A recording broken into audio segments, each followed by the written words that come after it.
I never imagined a wedding could feel so wrong. Carmen Wells stood at the altar in a dress that probably cost more than 3 months of my rent, but her hands trembled as she held the bouquet. Not the excited trembling of a bride eager to marry, but the kind that comes from trapped nerves and no way out. The November storm had rolled in just as the ceremony began, turning the outdoor garden wedding into a frantic scramble under a massive white tent on the Ravellini estate in Long Island.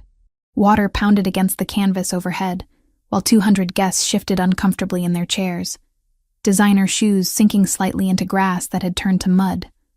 I stood with the other bridesmaids, my navy dress clinging to my skin from the humidity, watching Carmen marry a man she'd known for exactly 4 months. Alessandro Ravellini. Even his name carried weight. He stood at the altar in a black suit tailored so perfectly it might have been painted on. Dark hair swept back, his expression unreadable. At 34, he commanded the space around him without effort. People naturally leaned away, creating an invisible barrier that screamed power and danger in equal measure. His eyes were a striking shade of brown, almost amber in certain light, and they fixed on Carmen with an intensity that should have been romantic, but instead felt like assessment. I'd known Carmen since childhood, though calling us close would be generous. We'd gone to the same elementary school in Queens before her family moved to Manhattan, and mine stayed behind. We'd reconnected briefly at a charity auction last year, where I'd been working as a server between art restoration jobs. When she'd asked me to be a bridesmaid 3 months ago, I'd been surprised. We weren't exactly friends anymore. Now I understood why she'd wanted familiar faces around her. This wasn't a love match. This was a transaction.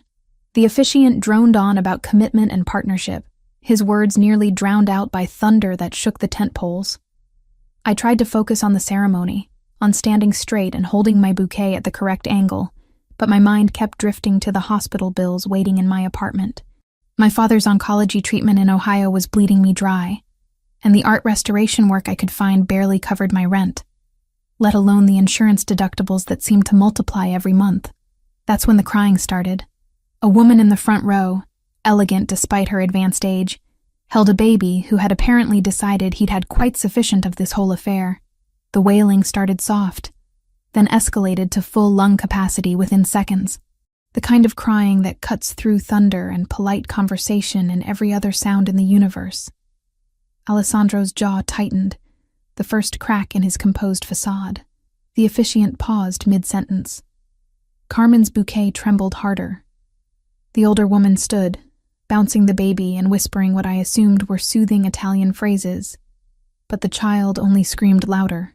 His face had gone red, tiny fists flailing in distress. He couldn't have been more than a year old, dressed in a miniature suit that would have been adorable if he weren't currently losing his mind. "Matteo, per favore," the woman pleaded softly, but Matteo was having none of it. Alessandro turned fully now, frustration evident despite his careful control. He said something quiet to the officiant, probably suggesting they continue anyway, but the man looked uncertain. You can't exactly exchange vows over an infant's meltdown. I don't know what possessed me to move. Maybe it was years of volunteering every Sunday at St. Augustine Orphanage in the Bronx, where I'd learned to soothe frightened children in a dozen languages. Maybe it was seeing the desperation in the grandmother's face. Maybe I just wanted this ceremony to end, so I could go home and stop pretending everything was normal. I handed my bouquet to the bridesmaid next to me and walked to the front row before I could talk myself out of it. The grandmother looked up in surprise as I approached. "May I?" I asked softly, holding out my arms. She hesitated only a moment before passing Matteo over, relief flooding her features. The baby was heavier than he looked, solid and warm, and he immediately grabbed a fistful of my hair while continuing to scream directly into my ear. I turned slightly away from the altar, creating a small bubble of privacy despite the 200 pairs of eyes boring into my back. Then I started humming, low and soft, the Neapolitan lullaby I'd learned from Mrs. Cardini at the orphanage. She'd sung it to every frightened child who'd come through our doors, and it had never failed to work its magic. "Dormi, dormi, oh bambin bello," I sang quietly, swaying gently. "Chiudi gli occhi, e fa la nanna." Matteo's crying stuttered, hiccuped, then stopped altogether. His grip on my hair loosened as his attention shifted entirely to my face.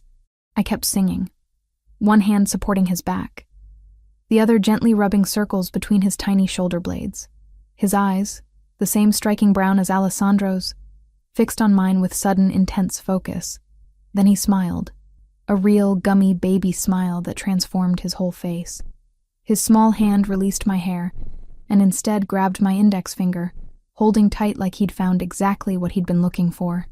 The tent had gone silent, except for my voice and the rain.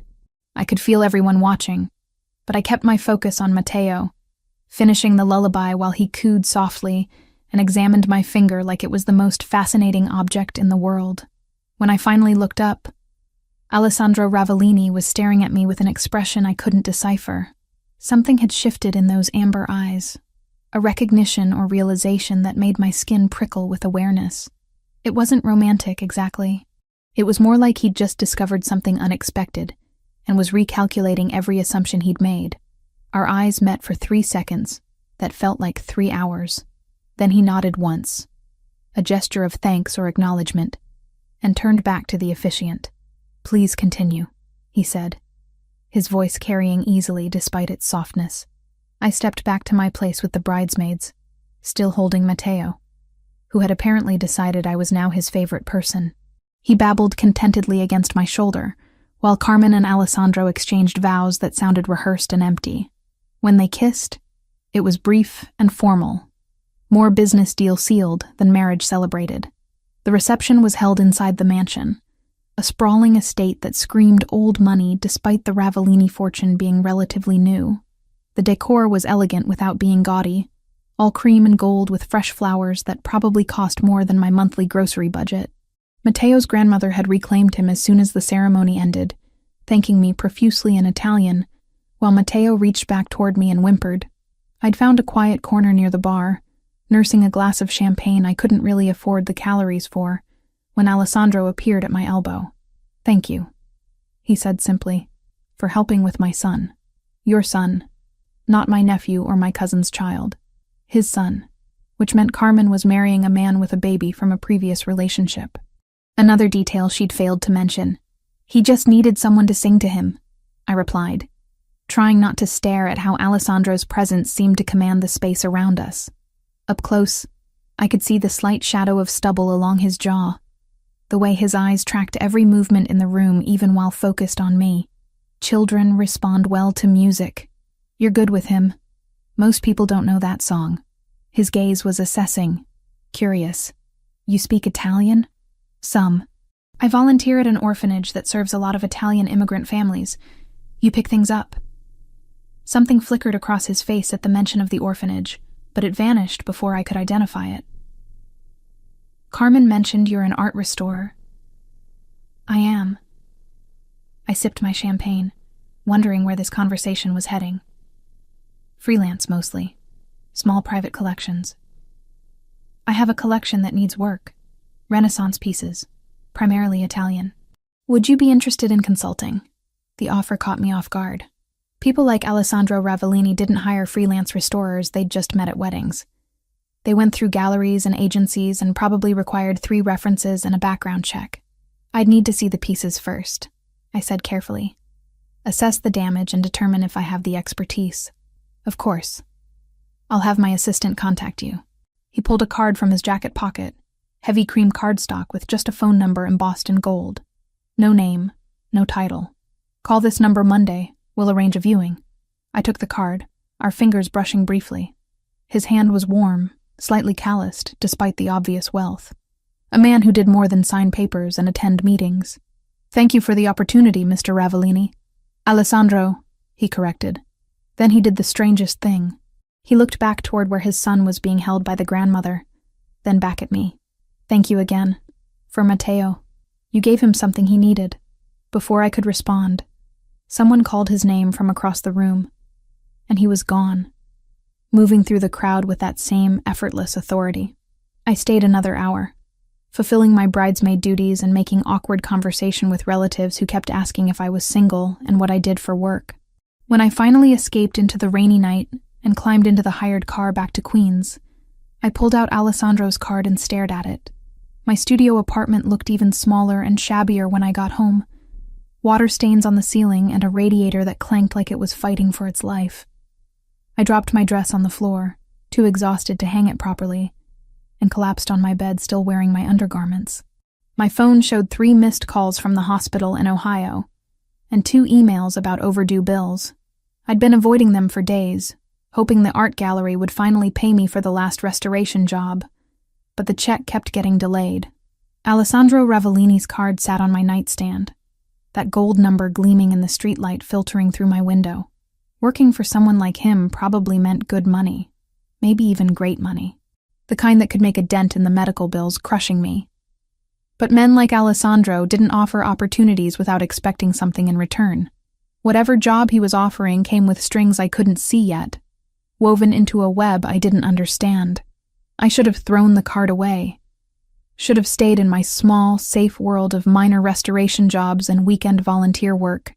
Instead, I set my alarm for Monday morning and tried to sleep, already knowing I would make that call. 2 weeks after the wedding, I'd almost convinced myself that Alessandro Ravellini's offer had been polite conversation rather than genuine opportunity. Rich men made promises they didn't intend to keep all the time, especially to people like me who existed in their peripheral vision. I'd returned to my regular schedule of restoration work that barely paid rent and weekend shifts at St. Augustine Orphanage, trying not to think about the hospital bills piling up in my apartment. Then he showed up at my studio on a Tuesday morning. No warning, no appointment. I heard the knock and opened the door, expecting my landlord demanding late rent. Instead, Alessandro stood there looking completely out of place against the peeling paint of my building's hallway. He wore a black suit, with the jacket unbuttoned, white shirt open at the collar, and sunglasses he removed as soon as I appeared. Those amber eyes swept over my paint-stained work clothes and the chaos visible behind me without judgment. "Mr. Ravellini," I managed, suddenly aware of how I must look. "I wasn't expecting you." "Alessandro," he corrected, exactly as he had at the wedding. "May I come in?" I stepped aside, watching him navigate my cramped studio with the same contained grace he'd shown at the reception. The space was maybe 400 square feet total, half of it taken up by my work area with its scarred table, scattered brushes, jars of solvents, and paintings in various states of completion. The other half held a futon that doubled as my bed, a kitchenette with a hot plate and mini fridge, and a door leading to a bathroom I shared with 2 other tenants. "This is where you work?" he asked, but it wasn't condescending. More like he was filing away information. "And live." I crossed my arms, defensive despite myself.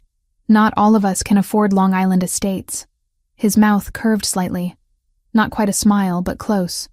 "No, you spend your money elsewhere. Your father's treatment in Ohio, correct?" The words hit like ice water. "How do you know about my father?" "I make it a practice to learn about people I'm considering hiring." He pulled a leather portfolio from under his arm and set it on my work table, moving aside brushes and rags without hesitation. "Joseph Mitchell, 63, stage 3 pancreatic cancer. Currently at Cleveland Clinic receiving treatment that your mother's life insurance doesn't fully cover.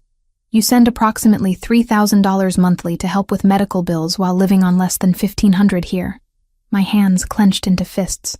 "You investigated me." I verified information. He opened the portfolio, revealing high-resolution photographs of paintings that made my breath catch despite my anger. "I don't hire strangers to work on pieces worth millions without understanding who they are." The paintings were extraordinary. Renaissance works, primarily Italian from the style and technique, each one a masterpiece that belonged in a museum rather than a private collection. I recognized the brushwork in several as belonging to minor masters of the Florentine school, possibly workshop pieces from more famous artists. The condition varied, but all showed signs of age and inadequate storage. "These are genuine," I said, unable to help myself as I leaned closer to examine the photos. "Where did you acquire them?" "Family collection. They've been in storage for years. Improperly maintained." He stood close enough that I could smell his cologne, something expensive with notes of cedar and leather. "I need them restored for display. The project would take approximately 3 months of full-time work. I'm offering $80,000. The number made my head spin. $80,000 would cover my father's treatment for 2 years, maybe more if the experimental drugs worked. It would mean not choosing between rent and hospital bills, not lying awake calculating which creditor I could put off another month. That's far above standard rates, I said carefully. Why? Because the work requires not just skill, but discretion. These pieces can't go through galleries or public restoration studios. Too many questions about provenance and ownership. His gaze held mine. You work alone. You need money desperately. And you demonstrated at my wedding that you know when to act and when to keep quiet. Those qualities are worth premium payment. There it was. The real reason. He wasn't hiring me for my restoration skills alone. He was buying my silence about whatever shady acquisition had brought Renaissance masters into the Ravellini family collection. I'd need to see the actual pieces, I said. Assess the damage in person before committing. Of course. I've had a restoration studio prepared at the estate. You can begin evaluation tomorrow if you accept. Tomorrow. Less than 24 hours to decide whether to tie myself to a man whose reputation whispered of violence and criminality, but also less than 24 hours until the hospital's next bill would arrive. Another reminder of how badly my father needed help I couldn't afford to provide. I accept, I heard myself say. But I have conditions. The work stays professional. I evaluate the pieces, provide honest assessment of what can be restored, and complete the job to my standards, not yours. If something is beyond my expertise, I refer you to someone more qualified. Agreed. He extended his hand. My driver will collect you at 9 tomorrow morning. We shook, his grip firm and warm, and I had the unsettling sensation that I'd just made a deal whose full terms I didn't understand. The next morning, a black car appeared outside my building at exactly 9. The driver was a large man with a broken nose and the kind of stillness that suggested military or security background. He said nothing during the hour drive to Long Island, but I felt his eyes checking the rearview mirror regularly, assessing threats I couldn't see. The Ravellini estate looked different in daylight. Still impressive, but less intimidating without the storm and wedding chaos. The mansion sprawled across manicured grounds, all creamstone and elegant windows, speaking of wealth that wanted to appear old even if it wasn't. Alessandro met me at the door personally, now dressed in dark slacks and a charcoal sweater that made his eyes look almost gold. Welcome, the studio is ready.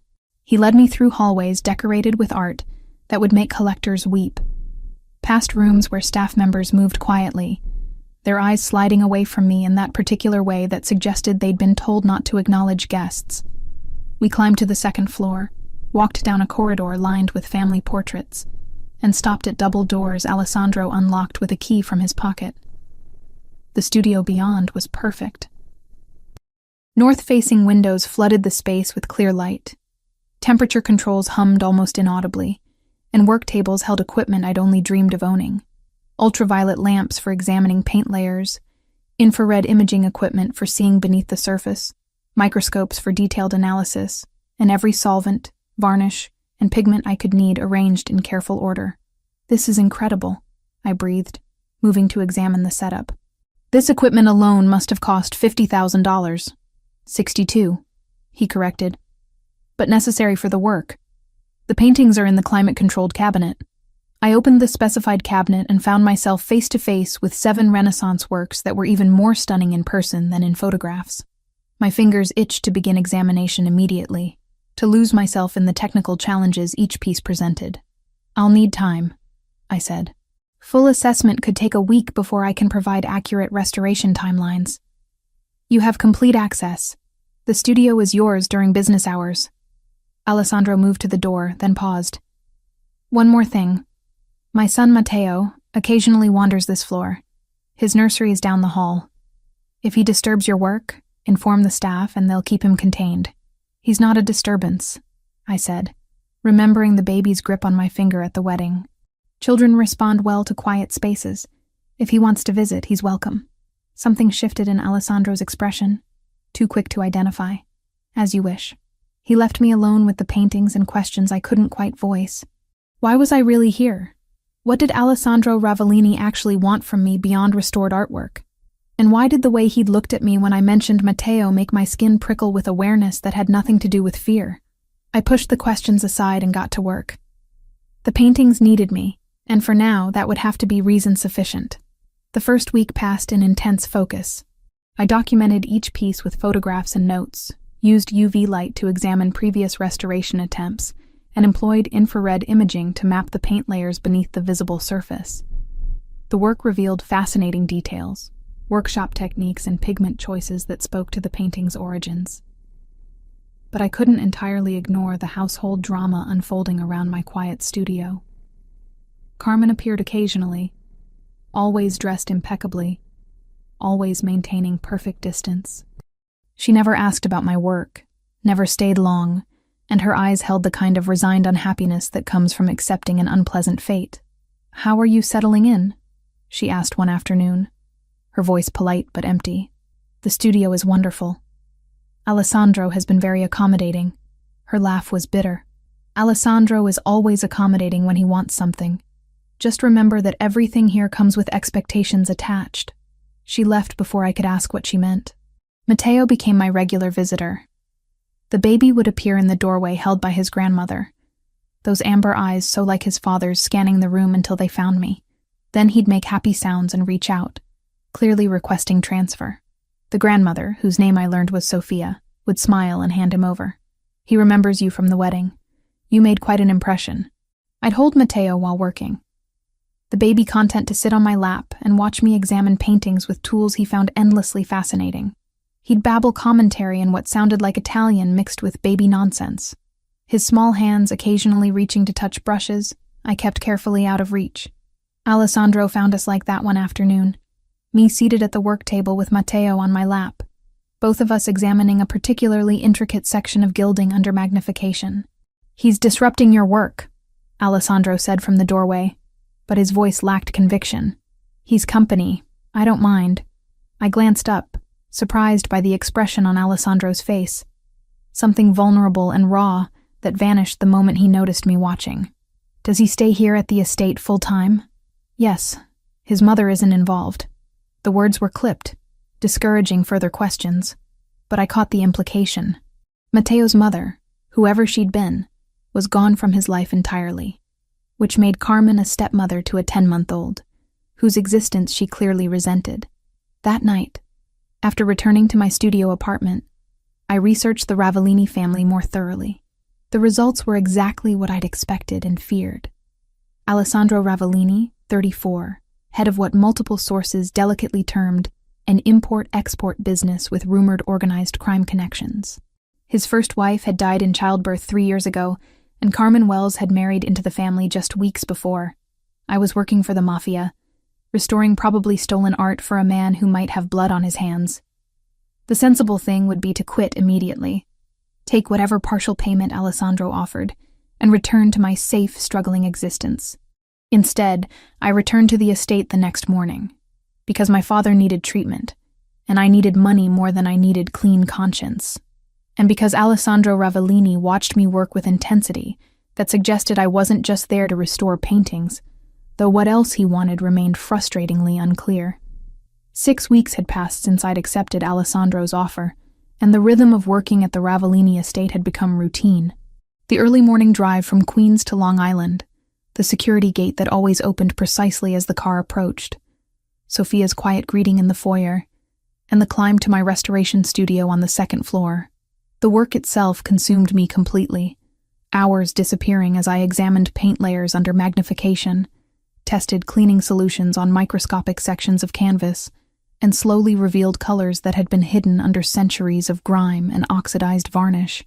The paintings were extraordinary, each one requiring different approaches and techniques. I documented every step meticulously, photographing before and after each treatment, keeping detailed notes about pigment composition and structural issues. It was the kind of work I'd dreamed about in graduate school. The projects I'd hoped to tackle at major museums before my father's diagnosis had derailed those plans. Alessandro visited the studio occasionally, always with that same controlled intensity, watching me work with an attention that felt like weight against my shoulders. He'd ask technical questions sometimes, about the painting's origins or my restoration methods, but more often he'd inquire about my time at St. Augustine Orphanage. The questions seemed casual, but they always circled back to the same themes. The children's backgrounds, how long they typically stayed, what happened to those who were never claimed by family. I'd answered honestly at first, then with growing unease as the pattern became clear. He was searching for something specific, though I couldn't determine what. Matteo remained my faithful companion during work hours. The baby would appear most afternoons, carried by Sofia or sometimes Alessandro himself, and would immediately reach for me with happy sounds.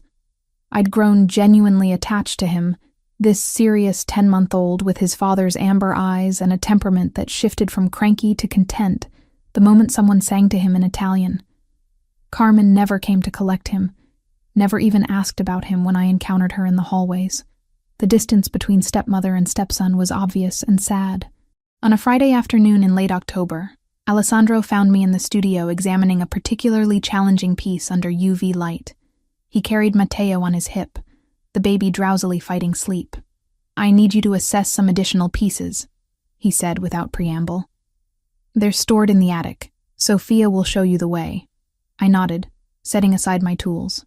"When would you like me to look at them?" "Now, if you're available. The sooner I have your evaluation, the better." 20 minutes later, Sofia led me through parts of the mansion I'd never seen before.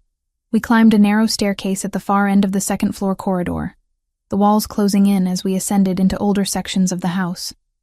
The air grew mustier, the lighting dimmer, and I found myself stepping carefully on floorboards that creaked under my weight. "Mr. Ravellini doesn't come up here often," Sofia said as she unlocked a heavy wooden door at the top of the stairs. "These pieces belong to his first wife's family. They've been in storage since she passed." The attic was exactly what I'd expected from a Long Island estate. All exposed beams and dusty corners, boxes stacked haphazardly between forgotten furniture. But against the far wall, carefully covered with protective cloth, stood several large paintings. "Take your time," Sofia said. "I'll be downstairs if you need anything." The door closed behind her with a solid thunk that echoed in the enclosed space. I approached the covered paintings, pulling back the first cloth carefully. Beneath were 3 canvases in varying states of preservation. Nothing remarkable about any of them. I documented them quickly with my phone camera, making mental notes about the restoration work required.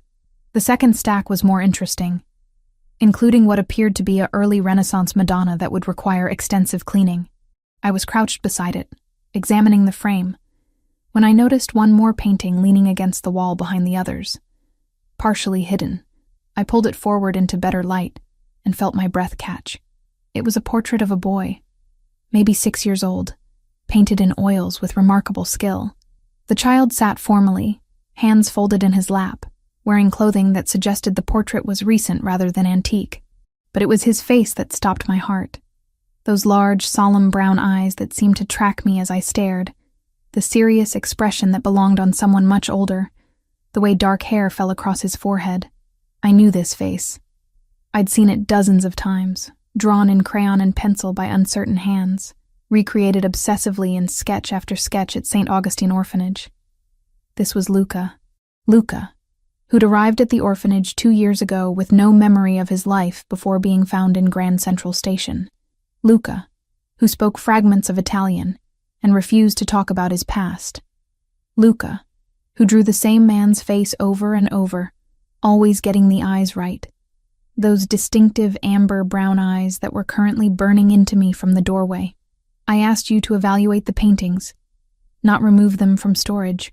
Alessandro's voice was quiet, controlled, but underneath ran a current of something dangerous.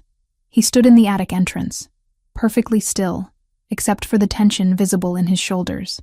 My hands shook as I carefully set the portrait down. I was just examining them all. This one was hidden behind the others.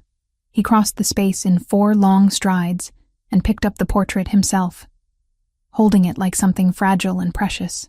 His face had gone completely blank, that careful mask he wore during business dealings, but his knuckles were white against the frame's edge. "This room is off limits from now on," he said, his voice devoid of inflection. "You'll work only on the pieces already in your studio.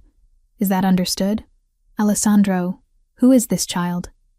The question hung in the dusty air between us. He looked at me for a long moment, and I watched something crack in his expression before he forced it back under control. "My son, Luca. He was taken 3 years ago during a home invasion that killed his mother. The police presumed him dead after a year of searching. Each word came out measured, deliberate, like he was reading from a script he'd memorized. This portrait was commissioned 6 months before he disappeared. My mind raced through possibilities and implications. Alessandro, there's a boy at St. Augustine Orphanage. I know. The words cut through the air like a blade. I've known since the second week you worked here. Why do you think I hired you? Why I asked so many questions about the children there? The pieces fell into place with sickening clarity. My hiring hadn't been about my restoration skills at all, or not primarily. I was Alessandro Ravellini's unwitting connection to a child he believed might be his son. Does he know? I managed to ask. Have you confirmed it's actually him? I needed someone he trusts first. Someone who could make the introduction without causing panic, or alerting whoever kept him hidden all this time. Alessandro's jaw worked. You were that person from the moment you calmed Matteo at my wedding. You demonstrated exactly what I needed. Someone with access to St. Augustine. Someone Luca might respond to. Someone desperate enough for money that you wouldn't ask too many questions too quickly. The manipulation should have angered me. But all I felt was a strange sort of resignation. Of course, Alessandro Ravellini didn't do anything without layers of purpose. Of course, my hiring had been strategic rather than coincidental. What do you want me to do? I asked quietly. He set the portrait down with infinite care, running one finger along the frame's edge. Nothing yet. I have investigators running DNA comparisons, confirming identities. If it's truly Luca, if he's really been 5 miles away this entire time. His voice cracked slightly before he controlled it. Then we'll proceed carefully. Very carefully. Whoever took him, whoever kept him hidden, they can't know we've made the connection. Not until I understand who and why. He draws you, I said softly. Luca. He draws the same face constantly. Never quite getting it right, but always trying. I think he remembers more than he admits. Alessandro's eyes closed briefly. When they opened, they held a raw vulnerability I'd never seen before. Show me. Next time you volunteer, photograph his drawings. I need to see them. I nodded, understanding that I'd just crossed some invisible line into Alessandro Ravellini's inner circle, into secrets that could get me killed if the wrong people discovered I knew them. The portrait stays here, he said, moving toward the door. You saw paintings that need standard restoration. Nothing unusual. Nothing memorable. Can you do that? Yes. He paused at the threshold, looking back at me with an expression I couldn't quite read. Thank you, Gabriella, for being exactly who I needed you to be. Even before either of us knew it. Then he was gone, leaving me alone in the dusty attic with covered paintings and the weight of knowledge I'd never wanted. I looked once more at the portrait of the solemn child with his father's eyes, then carefully covered it again and descended the stairs. That night, back in my queen's apartment, I couldn't sleep. I kept seeing Luca's face in the portrait, kept thinking about the quiet boy at St. Augustine, who drew obsessively and flinched at sudden movements. Keep thinking about Alessandro Ravellini carrying his baby son while searching desperately for his lost one. I'd come to this job for money to save my father. Instead, I'd stumbled into a tragedy that was still unfolding, and I had no idea how to navigate the dangerous waters I'd just entered. All I knew was that walking away now was impossible. Not just because of the money, but because Luca deserved to know his father was alive and searching, and Alessandro deserved to know his son had survived. Whatever came next, I was committed. For better or worse, I'd become part of the Ravellini family's story, and there was no going back.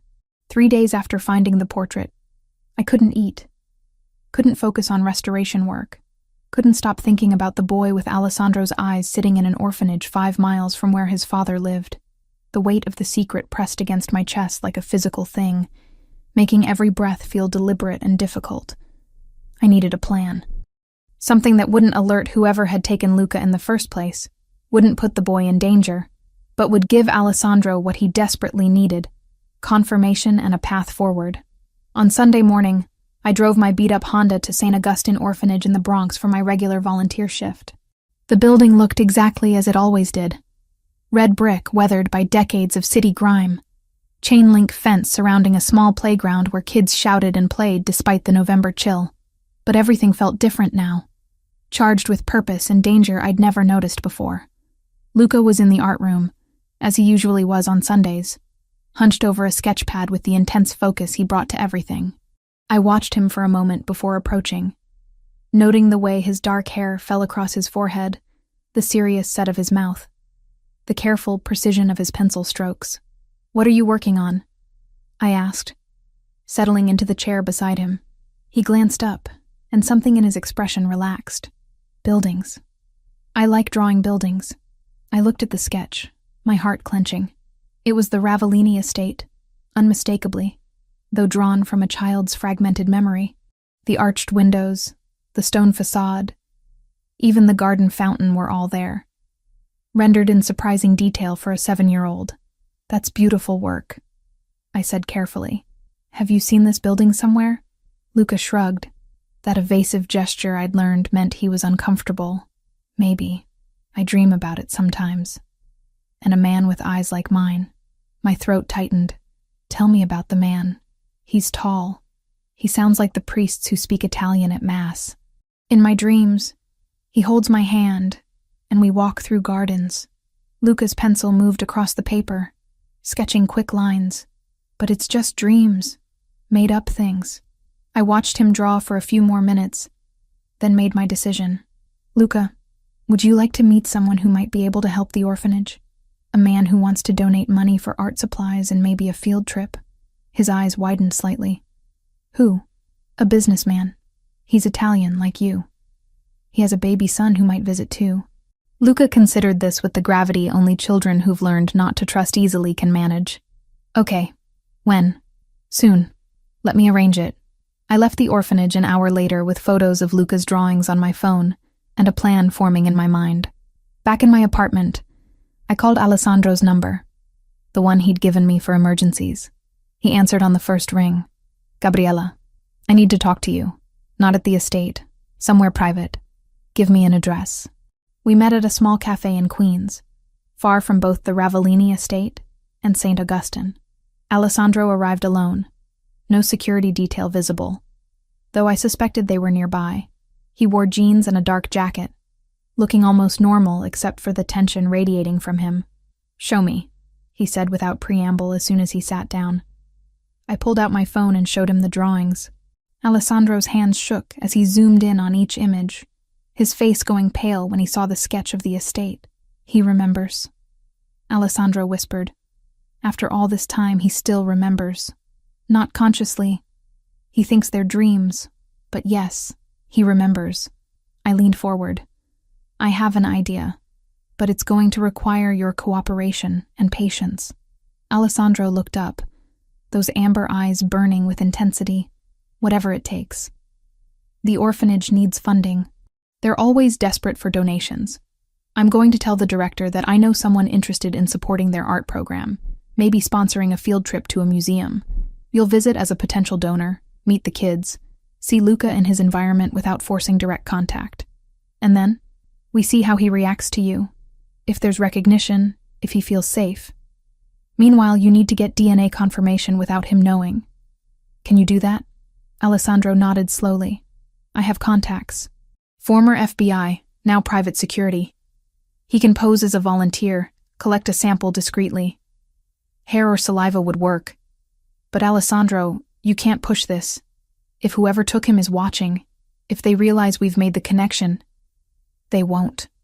His voice was steel. "I've been hunting for him for 3 years. I know how to be careful." We spent the next hour planning every detail. The donation would be substantial, but not so large it drew unusual attention. Alessandro would visit with Matteo and Sofia, presenting himself as a widowed father who wanted to give back to the community that had helped him after loss. The ex-FBI investigator would volunteer the following week, running a health screening program that would give him access to collect samples. "One more thing," I said as we prepared to leave. "You need to understand that even if the DNA confirms what we both already know, Luca might not be ready to accept you immediately. He's been through trauma. He's built walls. This could take time." "I've waited 3 years," Alessandro said quietly. "I can wait as long as he needs. I just need to know he's safe, and that I can be part of his life again." 2 days later, I approached the director of St. Augustine, a tired woman named Margaret, who'd been running the facility for 15 years on charity and hope. I have a potential donor, I told her. Alessandro Ravellini. He's a businessman with personal reasons for wanting to support orphanages. He's willing to fund a substantial art program and possibly cover costs for educational field trips. Margaret's eyes lit up. How substantial? I'm not certain, but he mentioned figures in the tens of thousands. When can he visit? We arranged the meeting for the following Friday. Alessandro arrived at exactly 2 p.m, carrying Matteo on his hip, with Sofia walking beside him. He looked the perfect picture of a devoted father and concerned philanthropist, nothing in his demeanor suggesting the violent man Carmen had married, or the mob boss I knew he was.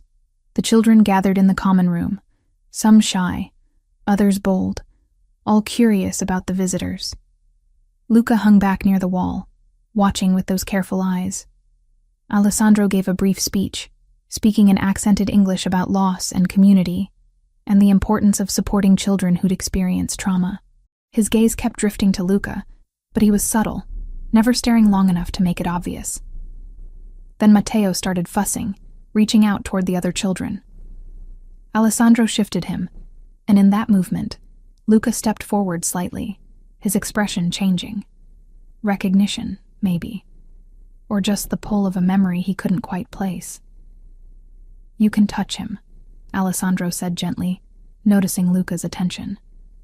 "He likes other children." Luca approached slowly, reaching out to let Matteo grab his finger. The baby laughed, and Luca's face transformed with a smile so genuine it hurt to see. "He likes you," Alessandro said, his voice carefully neutral despite the emotion I could see in his eyes. "What's your name?" "Luca. That's a good Italian name." "Do you speak Italian, Luca?" "A little. I forget most of it." They stood there for a long moment. Father and son, separated by years, and trauma and secrets neither could voice. Then Matteo grabbed Luca's whole hand, and Alessandro smiled. "He doesn't usually take to strangers so quickly," Alessandro said. "You must be special." Luca shrugged, but I saw the way he looked at Alessandro. Really looked, as if trying to solve a puzzle only he could see. The visit lasted an hour. Alessandro toured the facility, wrote a check that made Margaret gasp, and promised to return with specific plans for the art program. Through it all, he was professional, warm, appropriate.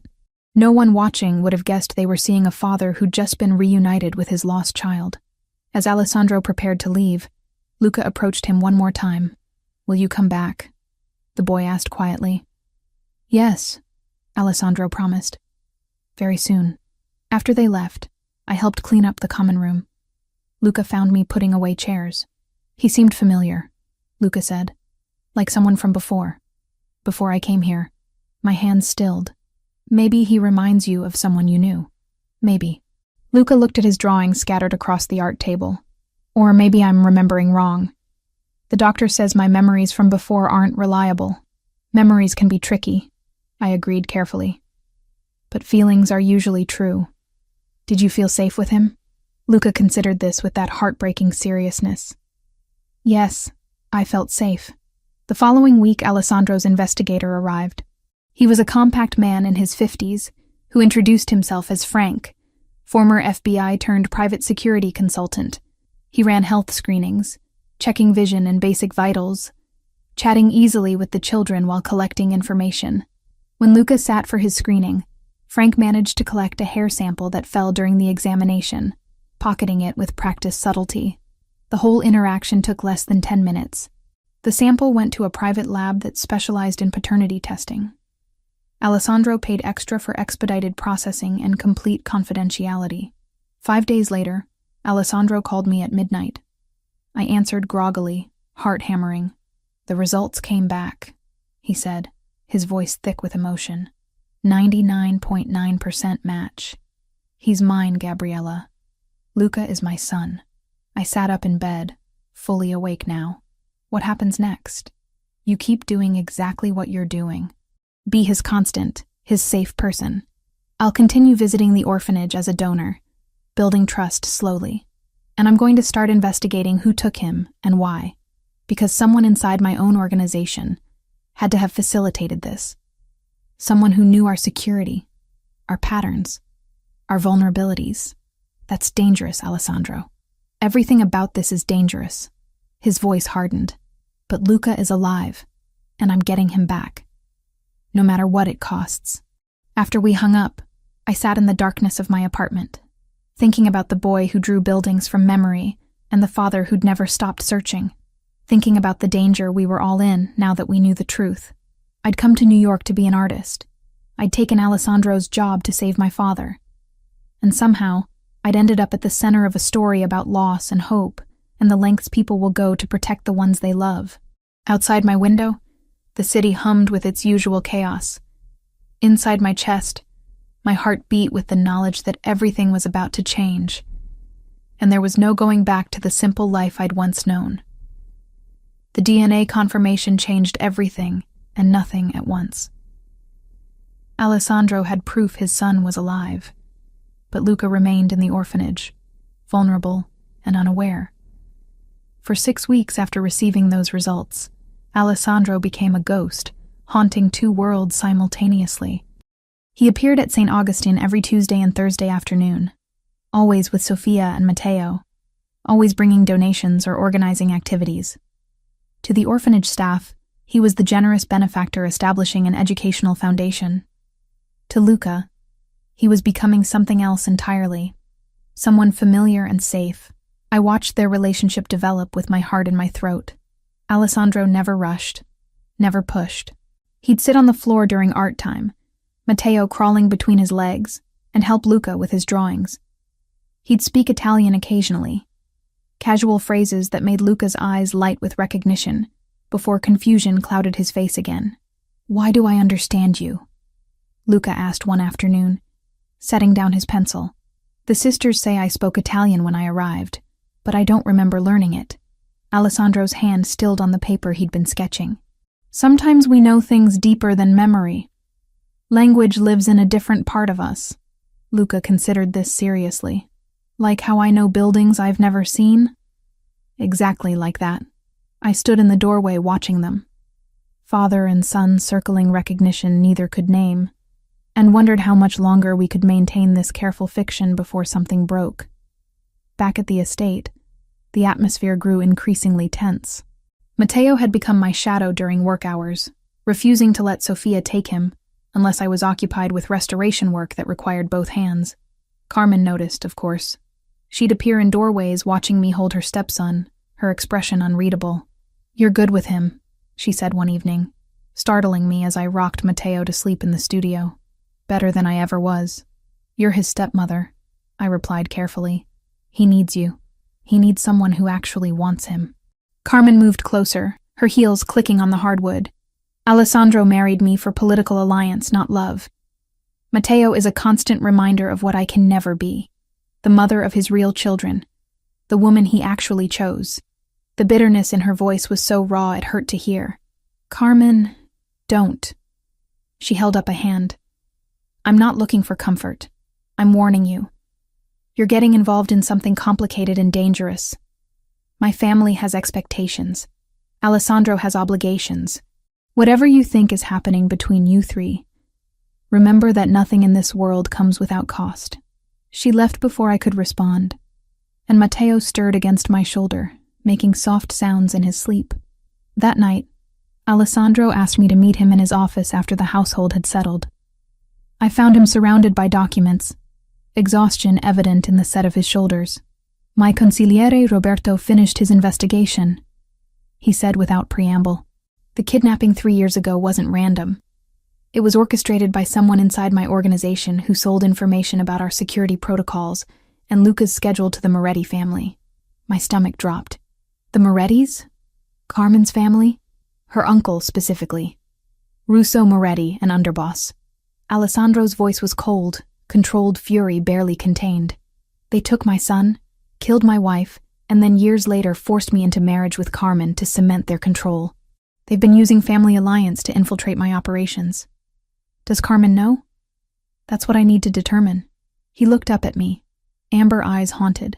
"Roberto found documents in her personal safe, communications with her uncle that referenced St. Augustine. She either knows Luca is alive and has been lying to me for months, or her family has been using her as an unwitting pawn. The weight of that knowledge pressed against my chest. What are you going to do? Confront her, but carefully. If she's complicit, she's dangerous. If she's innocent but compromised, warning her could get Luca killed. He stood, moving to the window. I need more time to understand how deep this goes before I can bring Luca home safely. Over the following weeks, I became Alessandro's eyes and ears in ways I'd never anticipated. At the estate, I watched Carmen's movements, noting when she made phone calls, tracking visitors who arrived when Alessandro was away. At St. Augustine, I documented everyone who showed unusual interest in Luca, photographing faces and license plates. The orphanage itself remained my refuge and my greatest source of anxiety. Luca was blossoming under Alessandro's attention, his drawings becoming brighter, his nightmares less frequent according to the night staff. But I also noticed things that set my nerves on edge. A man in a dark car parked across the street 3 afternoons running. A new volunteer who asked too many questions about which children were adoptable. Small things that might mean nothing, or might mean everything. I reported each one to Alessandro, who assigned additional security to watch the orphanage from a distance. His men were invisible to me, but knowing they were there helped me sleep at night. Then Carmen made her move. I was working late at the estate one Friday evening, absorbed in restoring a particularly delicate section of gilding, when Carmen entered the studio. She looked different, disheveled in a way I'd never seen, her perfect makeup smudged, her hands shaking. "I need to tell you something," she said, closing the door behind her. "Something Alessandro doesn't know yet." I set down my tools, pulse accelerating. "What is it?" "My uncle, Russo. He's been pressuring me for information about Alessandro's business dealings. I thought it was just normal family politics, the usual inter-family intelligence gathering. But last week, he asked specifically about St. Augustine." Her voice cracked. "He wanted to know if Alessandro had shown unusual interest in any of the children there." The blood drained from my face. "What did you tell him?" "Nothing.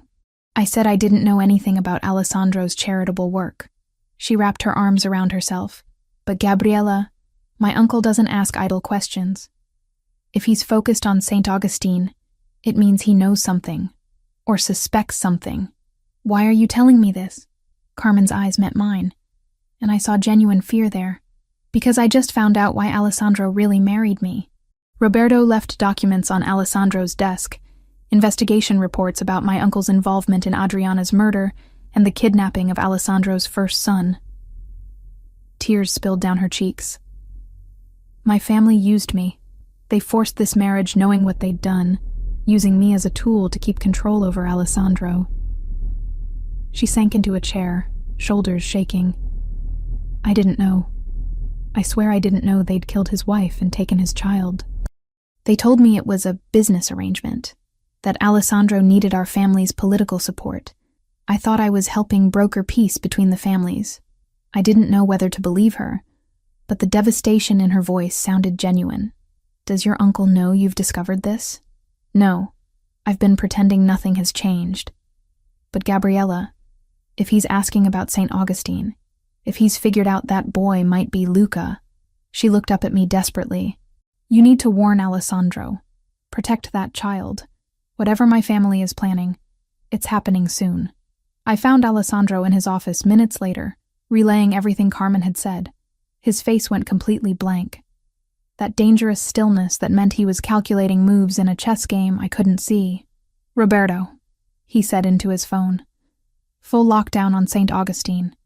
Nobody enters that building without my explicit approval. And bring Carmen to my office. Now." The confrontation happened an hour later. Carmen sat across from Alessandro's desk while Roberto stood by the door, his expression neutral but alert. I remained as well, at Alessandro's request, a witness to whatever came next. "Your uncle knows about Luca," Alessandro said without preamble. "How long have you known he was alive?"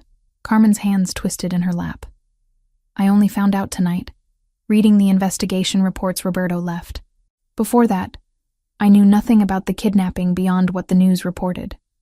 Everyone believed Luca was dead, but you knew your family was involved in Adriana's death." "No!" The word burst from her. I knew my uncle had conflicts with you, that there'd been violence between the families. But they told me Adriana's death was an accident, collateral damage in a territorial dispute. They never said it was targeted, that they'd taken your son. Alessandro studied her for a long moment. I want to believe you, Carmen, but your family has given me no reason to trust any of you.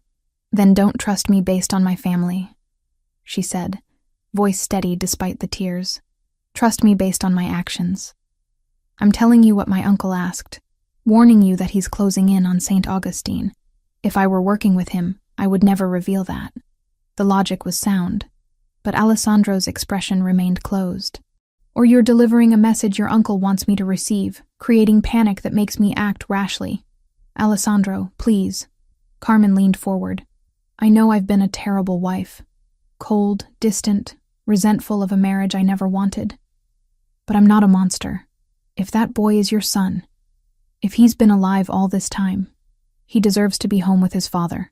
Let me help you protect him. The room fell silent, except for the ticking of the antique clock on Alessandro's desk. Finally, he nodded. Roberto will monitor all your communications. You'll have security detail everywhere you go. One wrong move, one hint that you've betrayed this confidence, and you'll face consequences I promise you won't survive. Understood? Understood, Carmen whispered. Then help me. Tell your uncle nothing has changed. Continue your normal routine. And if he asks about St. Augustine again, you know nothing. Alessandro's voice was steel. In the meantime, we prepare to move Luca somewhere safer. If the Morettis are circling, we're running out of time. After Carmen left, Alessandro turned to me, exhaustion and determination warring in his expression. It's time. We can't wait any longer. Luca needs to come home, even if it means war with the Moretti family. I nodded, understanding that the careful patience we'd maintained for weeks was about to shatter into action.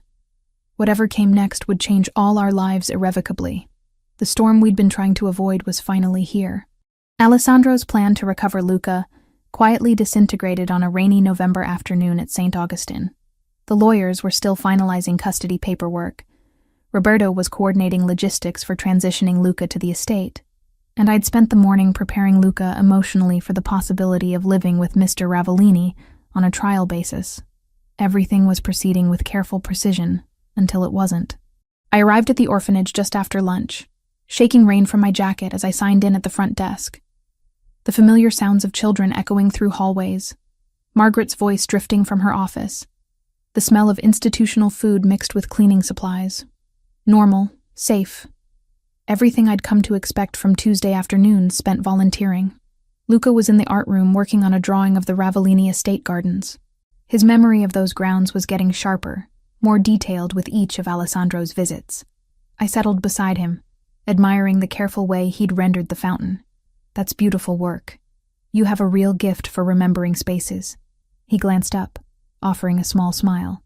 Mr. Ravellini says I can visit anytime I want. He says I might live there someday if I like it. My chest tightened with affection and fear in equal measure. Would you like that? I think so. He makes me feel safe. Like I knew him before, even though I don't remember. Before I could respond, glass shattered somewhere on the first floor. The sound was sharp, wrong, followed immediately by shouting in Italian that made my blood freeze. Not staff, not parents, something else entirely. Luca's pencil clattered to the table, his face draining of color. Around us, 6 other children looked up with wide, frightened eyes. Everybody up, I said, forcing calm into my voice. Art supply closet right now. Quickly and quietly. The children moved, thank God, responding to the authority in my tone, even though they didn't understand what was happening. I herded them toward the large storage closet at the back of the room, counting heads as they filed inside. 7 kids total, including Luca. Gunfire erupted downstairs. Sharp cracks followed by screams. Inside, all the way to the back, I ordered, shoving aside bins of paint and stacks of paper to make room. Sit down. Stay quiet. Don't make a sound no matter what you hear. Luca grabbed my hand, terror stark on his face. What's happening? I don't know, but we're going to be safe in here. I pulled him into the closet with the others and locked the door from the inside, my hands shaking so badly I could barely turn the mechanism. Everyone sit down. Cover your ears if you need to. Stay absolutely silent. I positioned myself between the children and the door, heart hammering against my ribs. Through the thin gap at the bottom of the door, I could see shadows moving in the art room. Heavy footsteps. More voices in Italian, harsh and commanding. Someone tried the closet door. The handle rattled violently. I clamped my hand over my mouth to keep from crying out. Behind me, one of the younger children whimpered. Luca pressed himself against my side, trembling. The person on the other side cursed in Italian and kicked the door twice before moving away. I heard more gunfire, closer now, and running footsteps that sounded like multiple people converging on our floor. Then Alessandro's voice cut through the chaos, sharp with command. Secure the stairwell. Nobody leaves this building until I say. Relief flooded through me so intensely I felt lightheaded. He'd come. Of course he'd come. His security team must have been watching the orphanage as planned. The sounds of fighting continued for what felt like hours but was probably only minutes. More shouting, a final burst of gunfire, then an eerie silence broken only by distant sirens. Gabriella! Alessandro's voice, rough with panic. Gabriella, where are you? Here, I called back, my voice cracking. Art room closet, we're locked in. The door rattled as he tried it from outside. Open it, it's safe now. My hands shook so badly I could barely work the lock. When the door finally opened, Alessandro stood there looking half wild, gun still in his hand. A streak of blood across his jacket that I desperately hoped wasn't his. His eyes found me first, then dropped to the children huddled behind me. When he saw Luca, something in his face cracked open. You're hurt, he said, and I realized dimly that he was looking at my left arm where warm wetness soaked through my sleeve. I glanced down, surprised to see blood. I didn't even feel it. Alessandro holstered his weapon and reached for me, but I shook my head. The children first. Get them out of here. Roberto appeared in the doorway with 2 other security men I recognized from the estate. Building is secure. 2 shooters down, 1 in custody. Police are 2 minutes out. Get these kids to the gymnasium where staff can account for them, Alessandro ordered. Gabriella and Luca come with me. Now. We can't just leave. The police will have questions we can't answer, and every second we stay puts Luca at greater risk. Alessandro's voice was steel. Roberto, handle the authorities. Tell them I was here as a donor and helped secure the children, nothing more. Roberto nodded once and began ushering the other children out. I stood on shaking legs, Luca's hand locked in mine.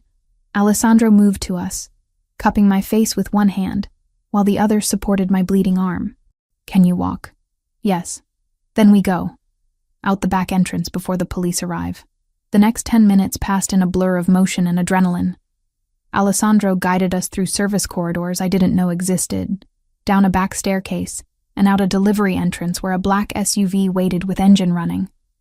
Sophia sat in the back seat with Matteo, her face pale but composed. Alessandro lifted me into the vehicle, then Luca, before climbing in himself. The driver pulled away as the first police cars screamed up to the front entrance. Where are we going? I managed to ask. Safe house in New Jersey. Medical team is already there. Alessandro kept pressure on my arm, his other hand reaching for Luca, who sat frozen between us. You're both safe now. I promise. Luca looked between Alessandro and me, confusion and fear warring on his young face. Who were those men? Why did they want to hurt us? Alessandro's jaw tightened. Bad people who made a terrible mistake. They won't get another chance. The safe house was a nondescript 2-story home in a quiet suburban neighborhood, the kind of place that would never draw attention. Inside, it was furnished comfortably but simply, clearly maintained for exactly this type of emergency. A doctor was waiting, a middle-aged woman with gentle hands who examined my arm and determined the bullet had only grazed me. She cleaned and bandaged the wound, while Alessandro hovered, his control finally starting to fracture around the edges. It's not serious, the doctor assured him. She'll be sore for a few days, but there's no permanent damage. After she left, Alessandro pulled me into his arms with a desperation that made my throat tight. When I heard the shots, when I couldn't find you immediately, I'm okay. We're okay. He pulled back enough to look at me. and I saw everything he'd been holding back. Fear, fury, relief, and something deeper that made my heart stutter. "You saved them," he said quietly. "7 children who could have died if you hadn't acted so quickly. Including my son. Anyone would have—" "No," he cut me off. "Not anyone. You risk your life to protect children who aren't even yours. You've been doing it since the moment you met Matteo at my wedding, since every Sunday at St. Augustine. You're remarkable, Gabriella, and I'm done pretending you're just my art restorer or Luca's friend." Before I could respond, Matteo toddled over, reaching up with both arms. Alessandro lifted him, and the baby immediately reached for Luca, who stood nearby, looking lost. "Brother," Matteo said clearly, patting Luca's head. Luca's eyes filled with tears. "I don't understand what's happening." Alessandro knelt, bringing himself to Luca's eye level while still holding Matteo. "I know everything is confusing right now, but you're safe here with people who care about you very much. Can you trust that for now?" Luca looked at me, and I nodded encouragingly. "Mr. Ravellini keeps his promises. If he says you're safe, you're safe." "Okay," Luca whispered. That night, after both boys were asleep in rooms Sophia had prepared, Alessandro found me standing at the window watching streetlights flicker on in the gathering dusk. My arm throbbed despite the painkillers, but physical discomfort paled next to the emotional whiplash of the day. Roberto confirmed it was Russo Moretti's men. Alessandro said quietly. They were going to take Luca and use him as leverage against me. Carmen's warning saved his life. What happens now? Now I petition for emergency custody based on the DNA evidence in today's attack. The courts will move quickly given the circumstances. He moved closer, not quite touching me, but near enough that I could feel his warmth, and I'm going to eliminate the threat permanently. Russo made his move. Now I make mine. Alessandro, I know what you're going to say, that violence isn't the answer, that there are legal channels. But Gabriella, these people killed Luca's mother. They've tried twice to take my son. Legal channels won't stop them from trying again. I turned to face him, exhausted and aching. I'm not naive enough to think your world works by normal rules. I just don't want you to become the kind of monster Luca should fear. Something softened in his expression. He reached up, cupping my face gently. You see the best in everyone, even me. It's one of the things I love about you. The words hung between us, weighted with meaning neither of us had dared voice until now. You love me, I repeated softly, from the moment you sang to my son at that wedding. Maybe even before, when I first saw you delivering food and talking about art with such passion. His thumb brushed my cheekbone. I've been falling since then, trying to convince myself this was just convenient, just practical. But watching you protect those children today, seeing you hold Luca like he's yours, I can't pretend anymore. I closed the distance between us, kissing him with everything I'd been holding back. Fear and relief, affection and desire, the acknowledgement that somewhere along this impossible journey we'd become something real. When we finally broke apart, both breathing hard, Alessandro rested his forehead against mine. Stay with us, he said. Not as an employee, not as a convenience. Stay because this is where you belong. I thought about my tiny Queens apartment, my struggling art restoration business, my father in Ohio whose medical bills were finally under control thanks to Alessandro's generous payment. Thought about the life I'd planned versus the one unfolding around me. Then I thought about Matteo's laugh, Luca's tentative trust, and the man whose arms currently held me like I was precious beyond measure. Yes, I whispered. I'll stay. We stayed at the safe house in New Jersey for 3 days before Alessandro made his move. Those days existed in a strange, suspended state, where normal routines continued despite nothing being normal at all. Sophia cooked meals. Matteo played with his toys. Luca slowly began to relax. And I pretended my arm didn't throb every time I moved wrong. But underneath the domestic facade, Alessandro was planning war. On the 4th morning, he found me in the kitchen nursing coffee while watching both boys eat cereal at the table.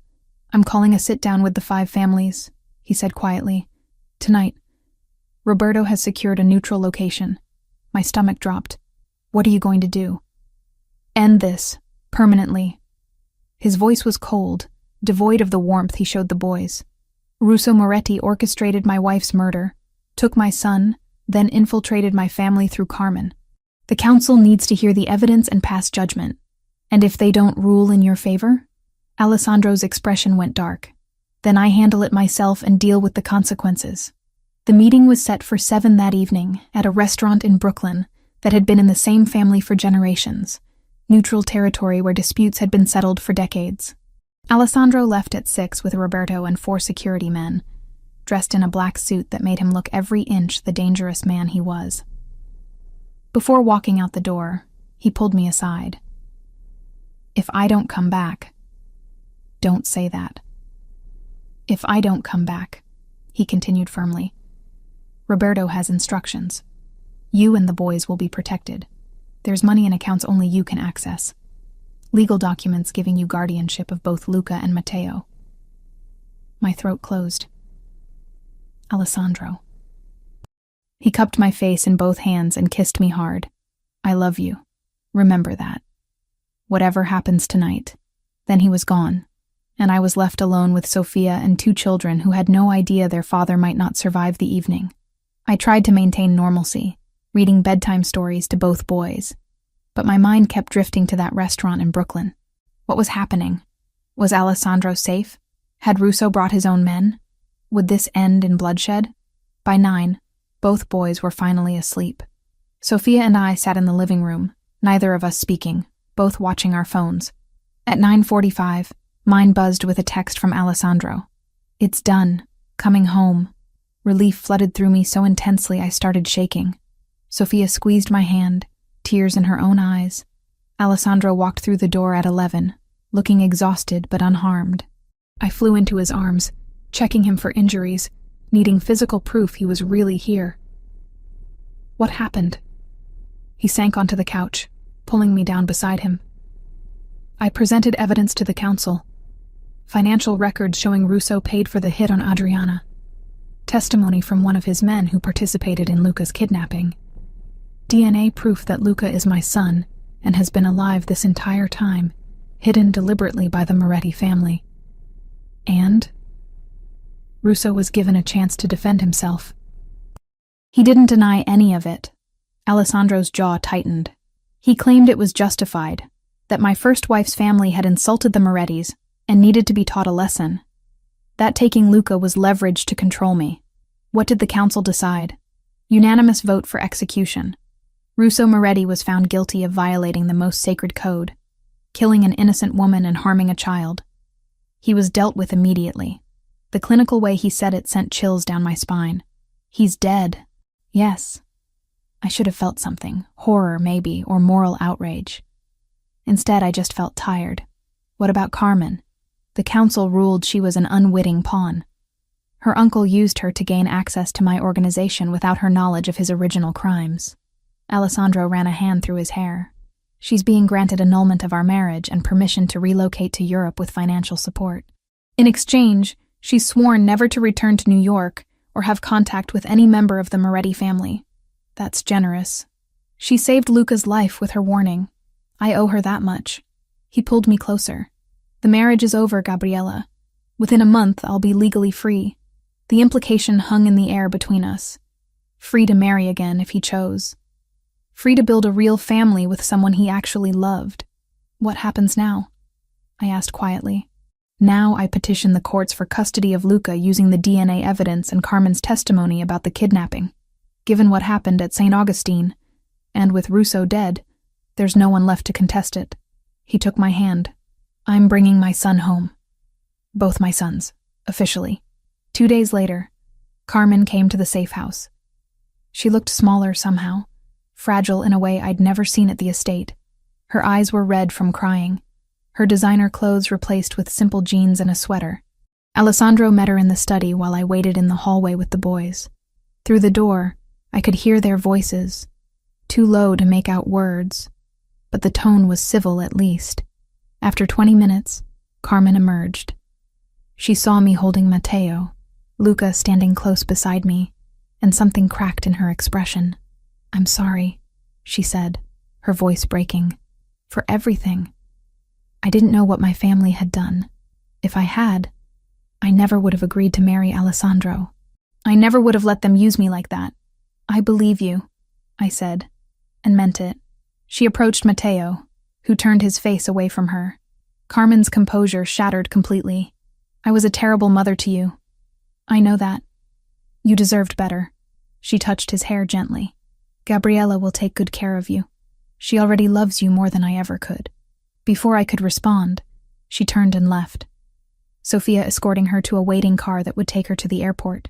Alessandro found me still standing in the hallway, both boys now clinging to me. She's gone? Luca asked quietly. Yes, she's moving far away.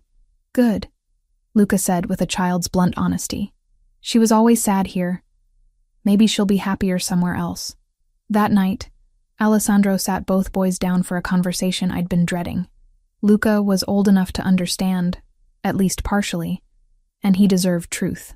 Luca, do you remember anything from before you came to St. Augustine? Alessandro asked gently. Luca frowned, concentrating. Sometimes.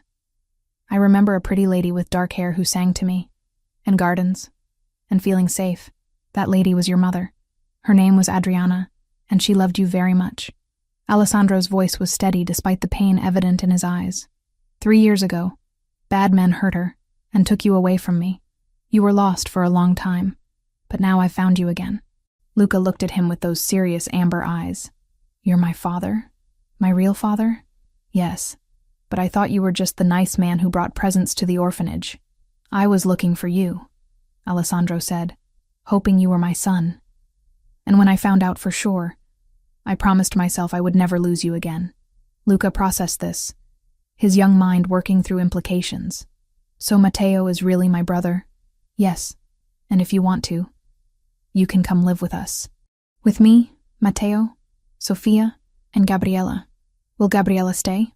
Luca asked, turning to me. You won't leave? I'm not going anywhere, I promised. Luca looked between Alessandro and me, then at Matteo, who was playing with blocks obliviously. Finally, he nodded. Okay, I'll stay. The legal process moved faster than expected, helped by Alessandro's money and connections. Within 2 weeks, he had temporary custody of Luca, with full adoption proceedings underway. We moved from the safe house back to the Long Island estate, which felt both familiar and completely different with Carmen gone. My father called the day we moved back, his voice stronger than it had been in months. The experimental treatment was working. The doctor's optimistic about his prognosis. I told him about Alessandro, about the boys, about the strange new life I'd stumbled into. You sound happy, he said. Really happy. I am. Then that's all that matters, sweetheart. Life takes us strange places sometimes. What matters is who we choose to be when we get there. 3 weeks after the council meeting, Alessandro woke me before dawn. Come with me.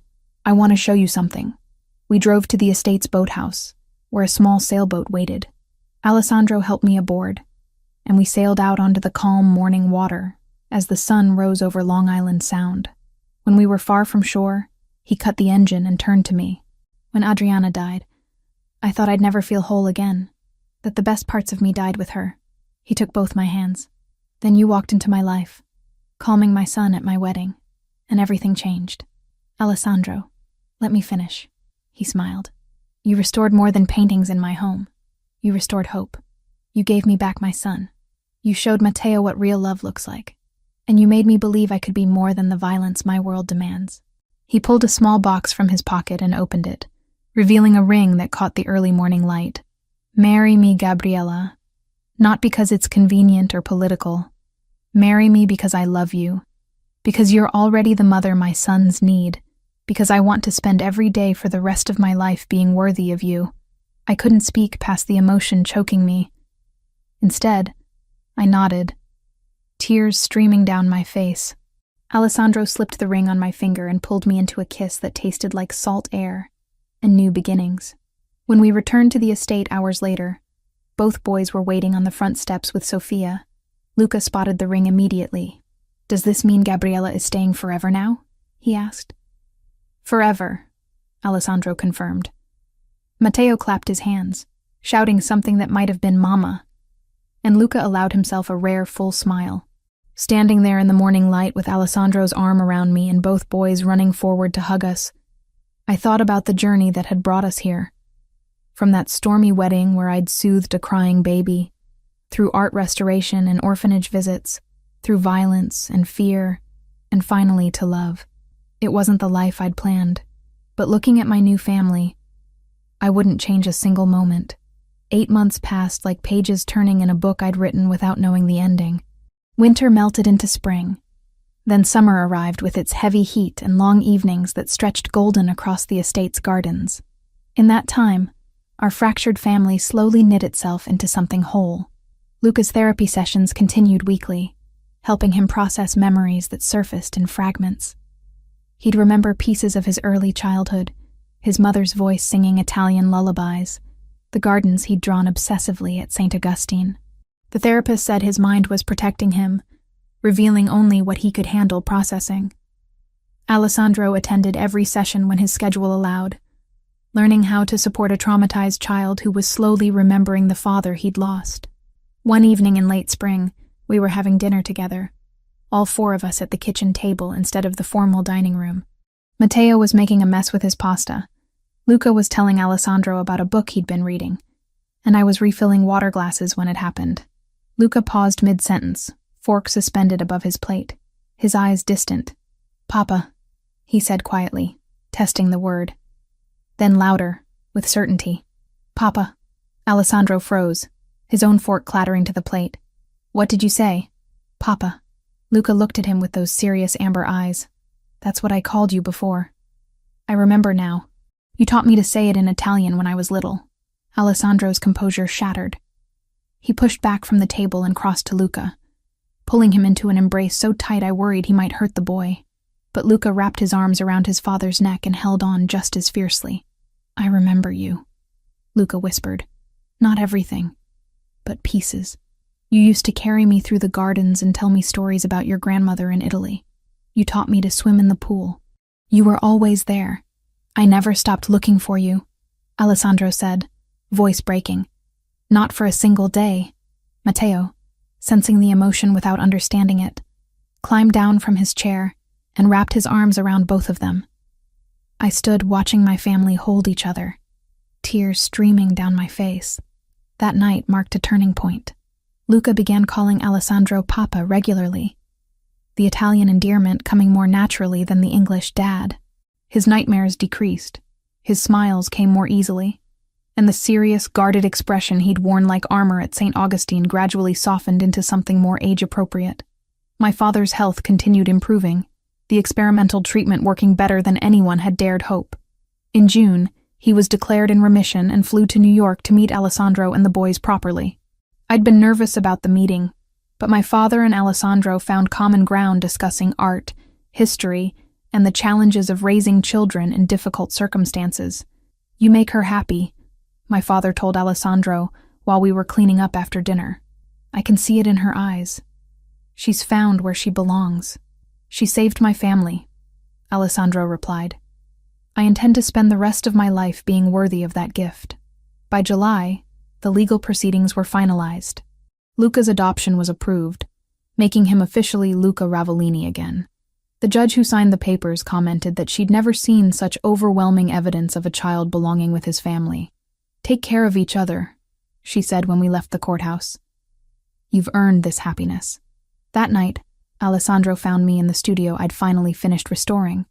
The last painting from his family collection gleamed under careful lighting, its colors vibrant after months of patient work.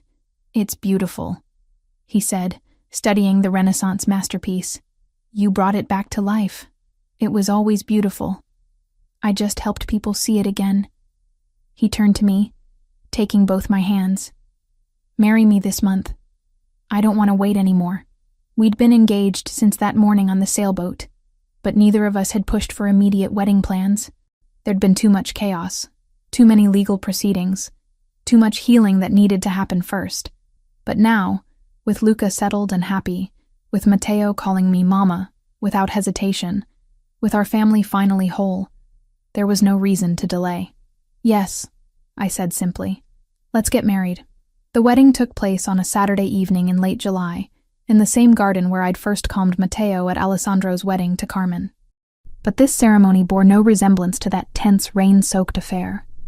The sky was clear, the air warm, and fewer than 30 people filled the chairs arranged in front of a simple arbor woven with flowers. My father walked me down the aisle, his hand steady on my arm despite the cane he still carried. Luca stood beside Alessandro as ring-bearer, wearing a miniature version of his father's suit and taking his responsibilities with adorable seriousness. Matteo sat with Sofia in the front row, occasionally calling out "Mama" and waving enthusiastically. The officiant was the same one who'd married Alessandro and Carmen, but he seemed genuinely happy this time as he asked us to state our vows. Alessandro went first, his voice steady, despite the emotion clear in his eyes. "When you walked into my life, I was a man haunted by loss, convinced the best parts of me had died with Adriana. You proved me wrong in every possible way. You gave me back my son. You loved Matteo when no one else could. You restored not just paintings, but hope, family, and my faith that good things could still exist in my dark world. I promise to protect you, cherish you, and spend every day being the man you believe I can be. Ti amo con tutto il cuore." I hadn't prepared formal vows, but standing there looking at the man who'd become everything I hadn't known I needed, the words came easily. I came to New York to restore art and save my father. Instead, I found a family I didn't know I was missing. You and these boys have given my life purpose and meaning beyond anything I could have imagined. You're not perfect, Alessandro. Your world is dangerous and complicated and sometimes terrifying. But you're also the best father I've ever seen. A man who would move heaven and earth to protect the people he loves. I promise to stand beside you through whatever comes, to love your sons as my own, and to never stop believing in the good man beneath the dangerous reputation. I love you completely." The officiant smiled. "By the power vested in me by the state of New York, I now pronounce you husband and wife. You may kiss your bride." Alessandro pulled me into a kiss that was both tender and possessive, claiming me in front of everyone who mattered as definitively his. When we broke apart, Matteo was cheering, Luca was grinning, and my father was wiping away tears. The reception was simple and joyful. Dinner served on the terrace as the sun set over Long Island Sound. Luca gave a short speech about being happy to have a mother again, delivered with such earnest sincerity that half the guests cried. Matteo insisted on cutting the cake himself, and ended up covered in frosting. My father danced with me to a song my mother had loved, whispering that she would have adored seeing me this happy. As the evening wound down and guests began departing, I found myself standing at the garden's edge with Alessandro, watching Luca and Matteo chase fireflies across the lawn with Sofia supervising nearby. "Do you ever regret it?" Alessandro asked quietly. "Giving up your quiet life for all of this chaos?" I leaned into him, breathing in the scent of his cologne and the night-blooming jasmine growing nearby. Not for a single second. Even knowing who I am, what I do, you're Luca and Matteo's father, my husband, a man who protects his family fiercely and loves with everything he has. I turned to face him. The rest is just context. He kissed me again, softer this time. "Thank you for seeing me. The real me, not just what everyone expects. Thank you for letting me." The years that followed brought the normal chaos of raising two boys. Luca's memories continued returning in pieces, enough that he felt connected to his past, but not so much that it overwhelmed him. He excelled in school, particularly in art and languages, showing his mother's creativity and his father's intelligence. Matteo grew into an energetic, affectionate child who brought constant laughter into our home. I converted the restoration studio into my permanent workshop, taking on select clients and occasionally consulting for museums. My father visited regularly, his health stable, delighted by his grandsons, even if they weren't technically his by blood. Alessandro's world remained dangerous, but he kept that violence carefully separated from our home life. He was Alessandro Ravellini, the businessman, when he walked through our door, leaving the mob boss at the gate. The boys knew their father was powerful and respected, but they also knew him as the man who taught them to sail, helped with homework, and read bedtime stories in Italian. 5 years after our wedding, I found Alessandro in his office late one night, reviewing business documents. I set down the cup of coffee I'd brought him and settled into his lap. The boys are asleep. Both of them begged for one more story. But I held firm. He smiled, wrapping his arms around me. You're a better disciplinarian than I am. I can never say no when they ask for another chapter. That's because you're a complete pushover when it comes to them. Guilty. He kissed my temple. But they're good boys. Luca especially. He's grown into such a thoughtful young man. He looks like you. Acts like you too when he's not drawing. He has his mother's artistic talent, and your kindness. Alessandro pulled me closer. I never thought I'd have this again. A family. A home.